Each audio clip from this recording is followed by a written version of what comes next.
It seems like ever since the scoreboard at Amerant Bank Arena reached zero and the Florida Panthers won their second Stanley Cup in a row, the rumor mills started to churn. In the last 24 hours, especially with a huge rumor regarding David Pastrnak of the Boston Bruins.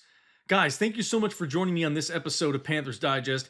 I'm your host, Greg Andrews. As always, guys, hit that subscribe button down below so you guys can stay up to date with anything and everything that has to do with your back-to-back Stanley Cup champion, Florida Panthers, guys. So, what has come out in the last 24 hours has come from a couple of sources that I wouldn't say are the most reliable, but there are people talking about the Florida Panthers' interest, especially GM Bill Zito, his interest in possibly trading for David Pastrnak.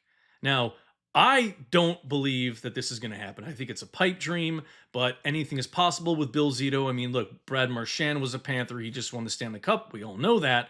So he's able to work some magic. Who knows?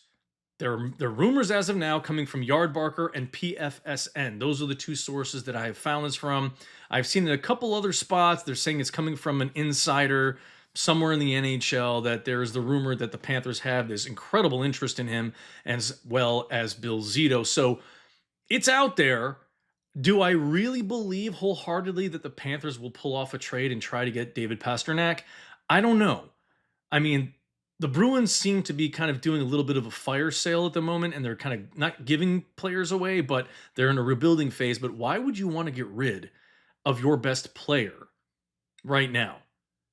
I mean, David Pasternak's only 29 years old. I mean, look, I would love to have him on the Panthers squad. Don't get me wrong, because 300-point seasons in a row, why would you not want that guy there? He is magical on the ice with his moves, almost McDavid-esque. Okay? I'm going to show you guys a video on it right now. So when you take a look at this guy and the plays that he makes, I mean, just look at the moves. It's very Connor McDavid-like. Watch what he's able to do with the puck control, the stick control, his skating ability. I mean, he is just an unbelievable monster on the ice. I mean, look at that. Just disgusting. Between the legs and in. Oh, my goodness. I would love to have this guy as a Florida Panther, but who do we have to give up to get him?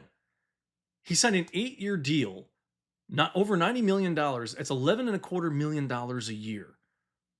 And I'm going to tell you one of the reasons why I don't think it is a good signing and a good move for the Florida Panthers. He's a big name, big target. I mean, when I say big target, in terms of, yes, his numbers are great in the regular season, but what about the postseason compared to the guys on the Panthers? Again, this is about team mentality here in South Florida. The Florida Panthers play a team style of hockey. It's not about one individual above the rest. It's they all play the team game. That's why they've won back-to-back Stanley Cup titles, guys. So, Pasta, that's what everybody calls him. Pastrnak, Pasta. I know one of the reasons why they're probably thinking about this is because of Brad Marchand. Maybe you bring in Pastrnak, Brad Marchand stays, so you can get this incredible top part of your roster that is just full of talent with Tkachuk and Barkov, Reinhart, Bennett, Marchand. Then you have Pastrnak. But again, who are you going to have to give up to get him? You have to free up so much cap room. And even if you let Ekblad walk, you still need to get defensemen. A good one, too, to take his place. That's why I just don't see it really working. And again, I'm going to show you some of the numbers right now for David Pastrnak. I mean, again, he's a phenomenal player. I'm not going to take that away from him. He is one hell of a talent. But this is it. Rumored to be heavily pursued by the Florida Panthers per source. Okay, they have not named the source, so I'm still going to be skeptical on that. But here are his regular season numbers. They are nothing short of just absolutely monstrous. He has not won the points title. He's not won the scoring title for goals. I mean, the 1 year that you see here, he had 61. He was beat up by Connor McDavid, who scored, I think it was like 64 or some insane number. But his last 3 seasons, all 100-point seasons, 113, 110, and 106 this past year. He has been great. The only time that he hasn't been great was his first 2 years, which he was still very good and kind of learning the game, learning to get on the ice, play with the guys playing with. I know Brad Marchand had a big part of that, a big part of him becoming the player that he is today.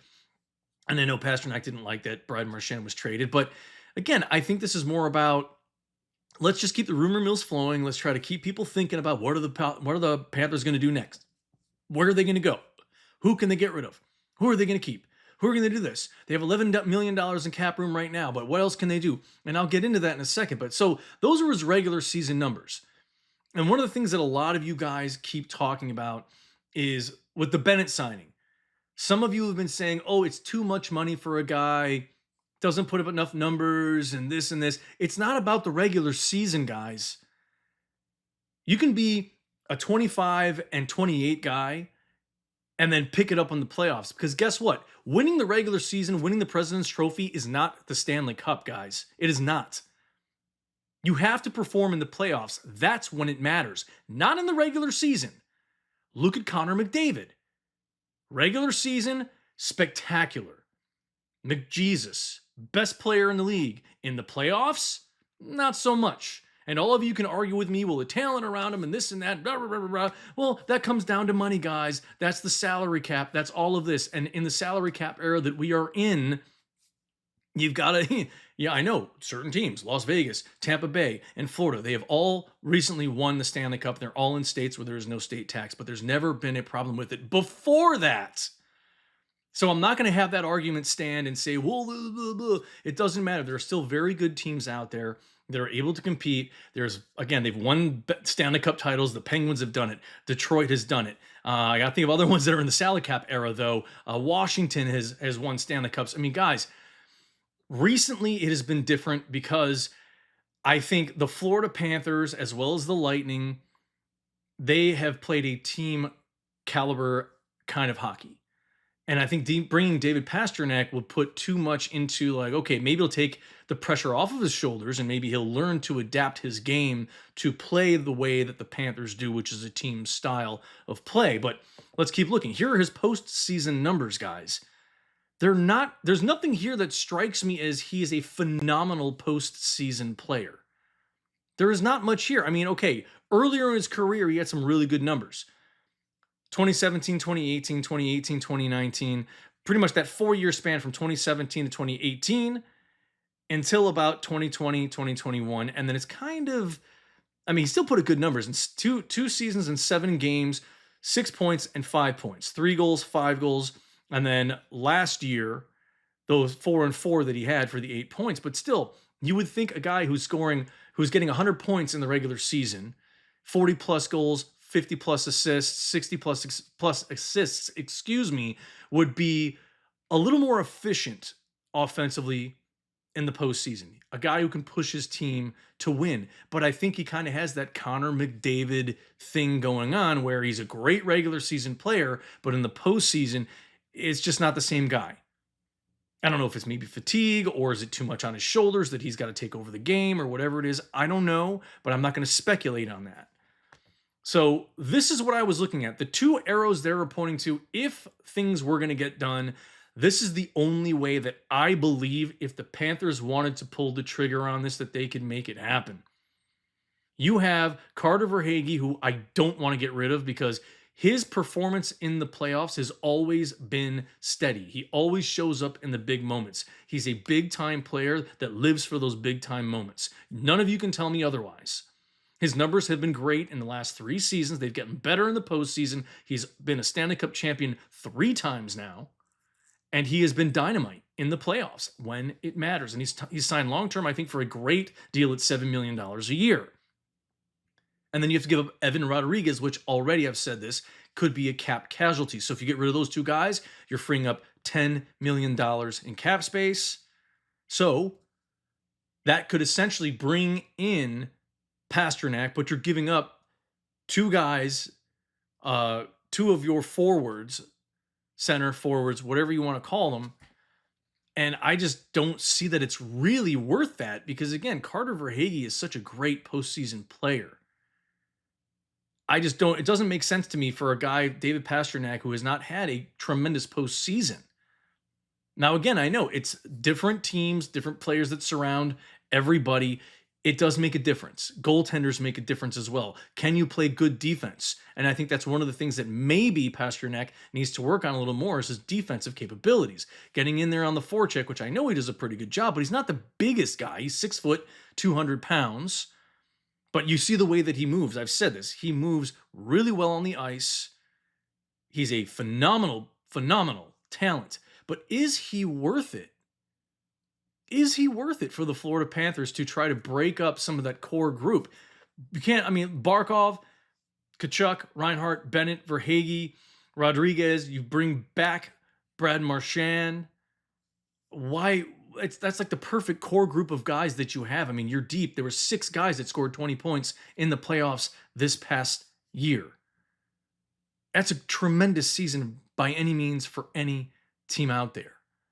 I know it was less the previous cup. They didn't have that many 20-point guys on the team by the end of Game 7 in the Stanley Cup Finals, but I don't think that it is worth it to bring in David Pastnac and take the risk of messing up the chemistry, bringing in a guy that is a great regular season player, but hasn't really shown a lot of grit and teeth in the playoffs and putting up these big time numbers and, you know, delivering big time wins and stuff. And yes, I know it's about how deep is your squad. That's why I'm saying I think this Panthers team is too deep. There's too much chemistry. There's too much camaraderie. They are a team. And I think it's more food for thought. It's a pipe dream. You know, if there's any way that, you know, somehow, some way, David Pastrnak, you know, you could redo his whole contract, but that's not how this goes. That's not how this works. But it's good food for thought. It is a pipe dream to me. I don't see it's worth taking the risk, getting rid of Carter Verhaeghe, who is an established, absolutely dynamite postseason player, and he's proven it. And that is why he signed a long-term deal with the Florida Panthers to remain here. And he's delivered in the last 3 postseasons, especially. So, is this worth it? I'd say it's an interesting thought to be entertained by. Is it an actuality? I don't think so. I don't think it's really going to transpire and happen. But these are his numbers on the year. I mean, again, like I said, unbelievable numbers. 43 and 63, 106 points, 319 shots, 40 takeaways, but 118 giveaways. 13.5% for his shooting, which is really solid, and a 59% CF percentage. You know, he's a great player offensively. He's a great name to have on the roster. But I just don't see the Panthers being like, yeah, we should sacrifice, you know, a key long-term player who is roughly the same age and delivers in the playoffs. I don't think that's what we need, is a guy to come in here. I mean, yeah, puts up 100-point seasons. That's awesome, but it's not putting up 100 points in the regular season doesn't dictate to you automatically winning a Stanley Cup. That doesn't make you automatically a great postseason player. So anyways, guys, I think this is a pipe dream. I don't think it's anything to really look into, but again, you never know with Bill Zito.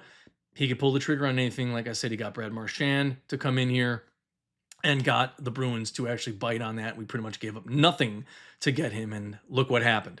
So anyways, guys, thank you for joining me on this episode of Panthers Digest. I hope you enjoyed this one. I'm your host, Greg Andrews, and don't forget to hit that subscribe button down below, guys. I know there's tens of thousands of you guys watching these videos, and I do appreciate your support.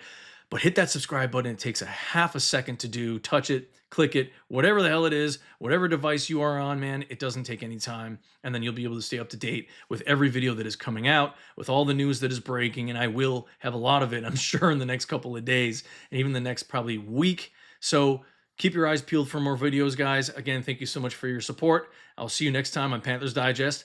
Go Panthers!